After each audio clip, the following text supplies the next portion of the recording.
Yörük Kızının Mutfağı kanalıma hoş geldiniz.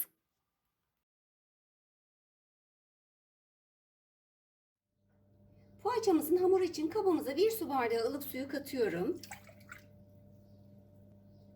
1,5 su bardağı da ılık süt katıyorum.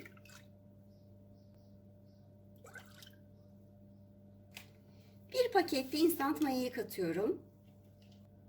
1 yemek kaşığı da toz şeker ekliyorum. Maya çözülene kadar da güzelce karıştırıyorum. 1 su bardağı sıvı yağ. 1 tane yumurtanın akını içerisine, sarısını da üzeri için ayırıyorum. 1 tatlı kaşığı da tuz atıyorum. Kontrollü bir şekilde de unumu katmaya başlıyorum. Biraz kıvam aldırana kadar şöyle bir kaşıkla karıştırıyorum. İstediğim kıvama gelene kadar da un takviyesi yaparak elimle yoğurmaya devam ediyorum.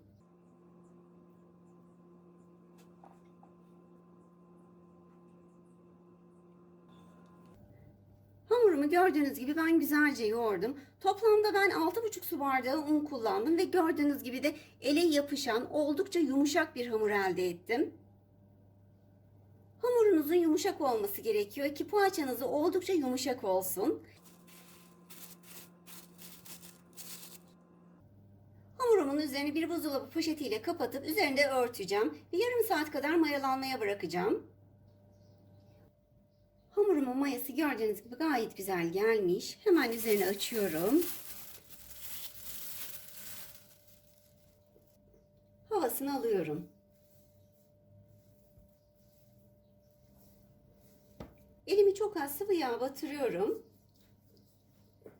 Hamurumdan mandalina büyüklüğünde bezeler alıyorum.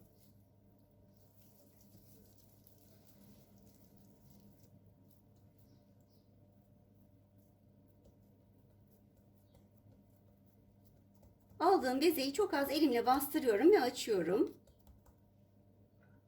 Ortasına da kaşar peyniri koyuyorum. İstediğiniz peynir çeşidini veya istediğiniz bir harçla kullanabilirsiniz.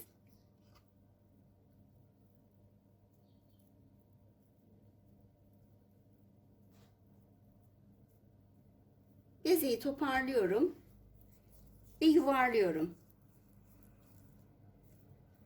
Yağlı kağıt serdiğim fırın tepsine de diziyorum.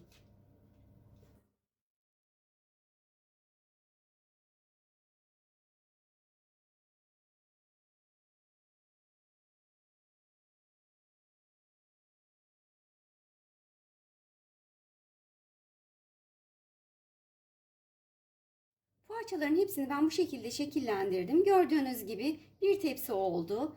Tam 13 tane çıktı ama ben oldukça büyük tuttum yumaklarını. Siz daha küçük tutarsanız çok daha fazla elde edebilirsiniz.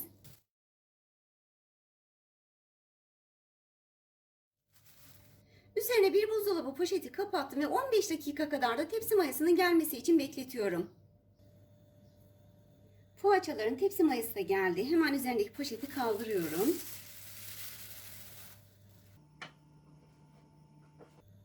Ayırdığım yumurta sarısının üzerine şöyle yarım çay kaşığı kadar pudra şekeri atıyorum. Ve bunu güzelce çırpıyorum. Bu çok daha güzel kızarmasını sağlıyor. Poğaçaların havasını söndürmeden şöyle narin bir şekilde yumurta sarısını sürüyorum.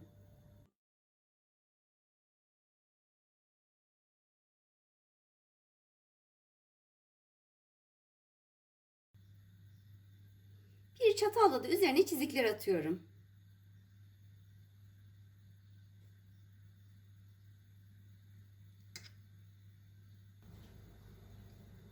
Poğaçaları önceden ısıttığım 180 derecedeki fırına veriyorum.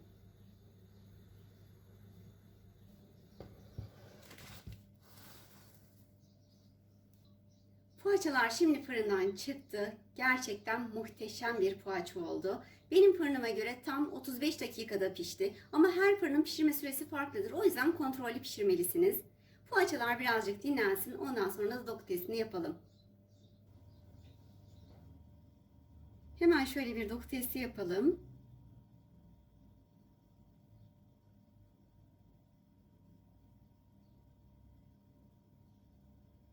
Gerçekten yumuşacık bir poğaça oldu.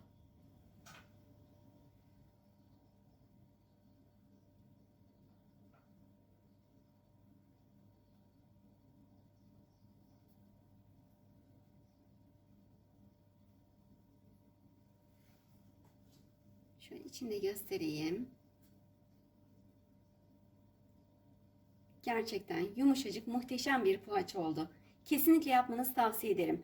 Daha sonraki videolarda görüşmek üzere. Allah'a emanet olun.